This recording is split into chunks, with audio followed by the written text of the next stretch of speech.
it's a bit tricky because I wake up at 8:30, I do my journaling for half an hour, then I have my meditation slot, and then I like to have a mindful breakfast. And so this woman was just like, I don't know if I can meet you before, I can't really get anywhere before 10:30, 10:45. Can I have her job, please? I know, I was like, wow. Hi, I'm Sans. And I'm Shira, This is Gift of the Gab. where we take contemporary issues and look at them through a giving lens. I wanted to have a quick chat with you about something that happened to me a few weeks ago. Sure. I was talking to a lady, we had to schedule a meeting, she works for another charity, and we had to make an appointment. And I said to her, we arranged on Tuesday, and then we were trying to find a time. So I said to her, on Tuesdays I'm in schools from 11 a.m, can we do before 11? And so she goes, well, it's a bit tricky because I wake up at 8:30, I do my journaling for half an hour, then I have my meditation slot, and then I like to have a mindful breakfast. And so this woman was just like, I don't know if I can meet you before, I can't really get anywhere before 10:30, 10:45. Can I have her job, please? I know, I was like, wow, could you imagine having a mindful breakfast? Love that. And I thought, wow, that's an amazing version of self-care, that she's really investing in herself. But then I also, given that we're a giving podcast, we talk about these things. I guess my question is there a line between self-care, selfishness? Is there I don't know. That's my question for you. I love it. So first of all, I think what you're just saying to me is, and everyone needs to realize this, is that every person, however driven and ambitious you are, you still need to take care of yourself 100%. and be nice to yourself. And I've learned this, maybe the hard way in ways. So I think the key is the balance. Right. And, we know that Maimonides, the famous rabbi from 800 years ago, he always said, everything in balance, everything in moderation. Everything has to be like that. So yes, we definitely need to be able to have time for ourselves during the day, and we can. And I know that you can wake up and literally be on your phone till the minute you go to sleep, and everything in between. So I think we definitely need it, but we also have to have a little bit of balance, Right, love that. or True. maybe a lot of balance. True. What's your favorite form of self-care? I love, so coach judo. Yeah. So a little bit for me is at the end of the day, I'll just watch a bit of judo videos. Couldn't think of anything worse. And just, recap on some of the things like that. That's something I really enjoy. I do find that, praying 3 times a day, I get to close my eyes and just be for a while. So I do have that kind of time, and trying to invest in that is important, and really being present in it. What's your favorite? I would say for me, it's music. So for me, it would be just locking myself in my headphones and just listening to music, or playing piano, or just doing something where I can just zone out. And I find that certain times when I haven't got access to music, when I can't listen to music, that's when I'm extra grumpy. So I've been a bit, but that's when I find I really need to just recharge my batteries by just going in the car, listening to loud music, and then coming back out, and I feel a bit better. I'm going to reveal, as you said, music. I'm going to say something. My kids will know this. And this was really hard during the year when my mother passed away and I wasn't able to listen to music. I'm not a huge music fan, but I love to dance. Right. And every now and again, the music just comes on, and I close the lights, close the doors, and I actually just party. I really want to film that. And I've done that with my kids here and there, and we've had some fun times. What's the expression, dance like nobody's watching? I love when you do. Yeah, we just go for it. Right. And doesn't happen often, but that is something that I actually enjoy quite a lot. Yeah. So, I know for me also just, a few years ago, I was really burnt out. And I was in South Africa and I was supposed to be flying home. And my sister said to me, "You're flying home on Thursday. What do you want to do today? I've taken the day off." It was Monday. She said, "I'm taking Tuesday off." I said, "Let's go to Cape Town." She said, "What?" I said, "I need to sit on the beach." It was quite drastic, and she was a bit surprised, but we actually booked tickets Monday night, flew early Tuesday morning, organized accommodation, and we bought some food.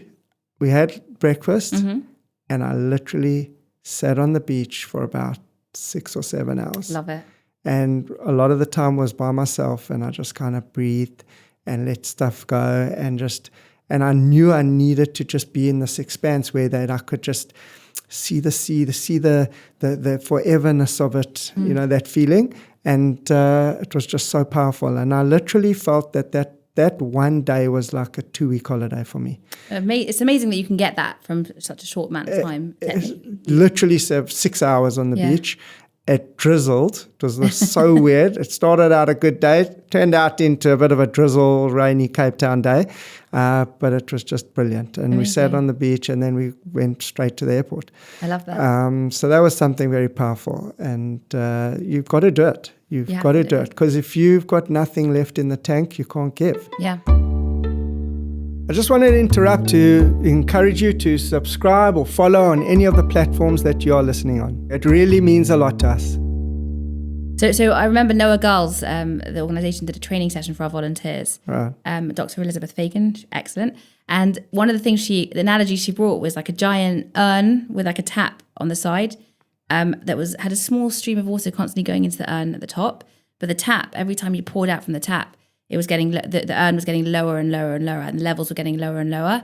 So the idea is that every so often you just have to either stop pouring out from the tap for a little bit, or you start filling up from the urn. But you have to do something, otherwise there's nothing to give. You know the expression, you can't pour from an empty cup. And it's so important. And I mean, I'm going to say this just being from Africa, that one of the hardest pictures I ever saw was when I was about 20-something, I don't know, and I saw a picture of a mother holding her child, and the child was like probably near death. And this mother, you could just see, had nothing to give her child. It was an infant. And that was such a powerful message for me, is that this mother had nothing to give in the tank, and she had nothing to feed her kid, and that was it. This kid was, struggling. It was hard. But that's it. The old adage, if you don't take care of yourself, you got to take care of yourself first, kind of thing.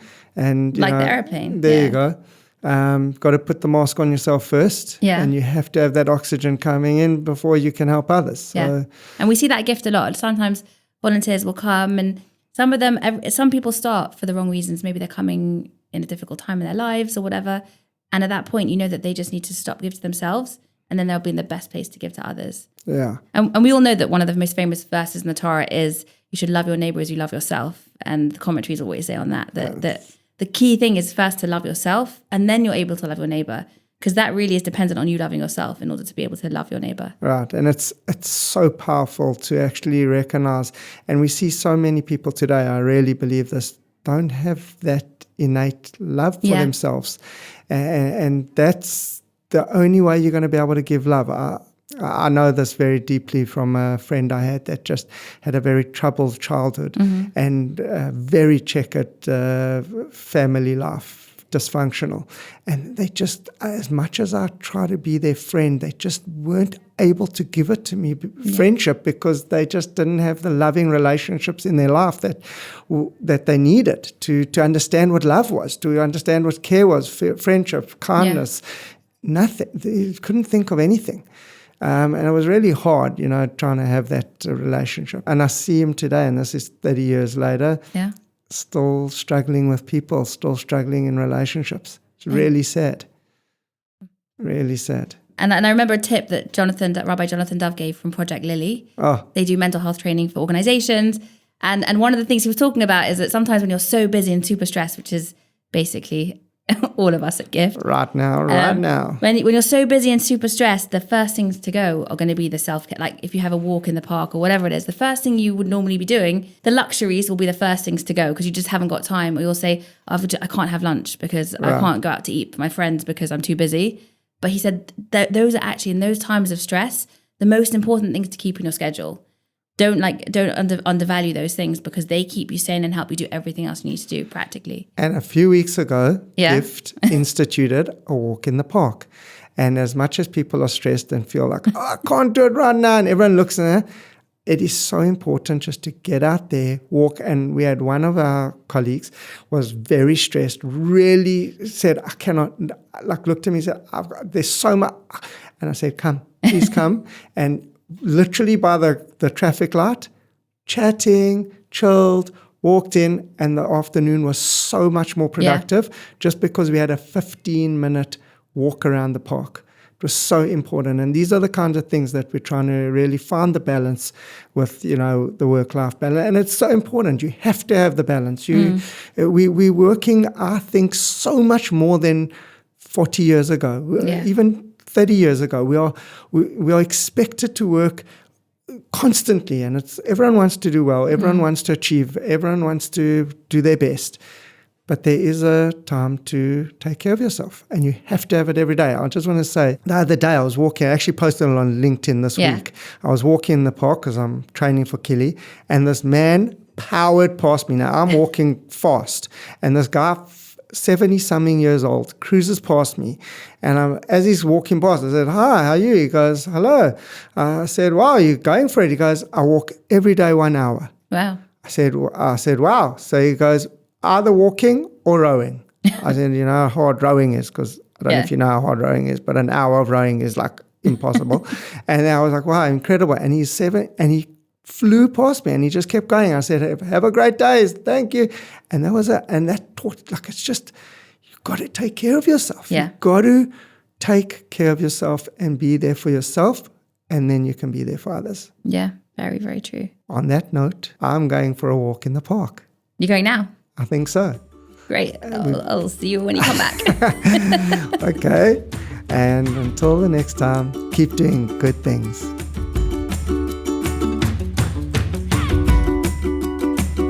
Give's mission is to inspire and enable lifelong giving. Subscribe to Gift of the Gab podcast wherever you get your podcast from.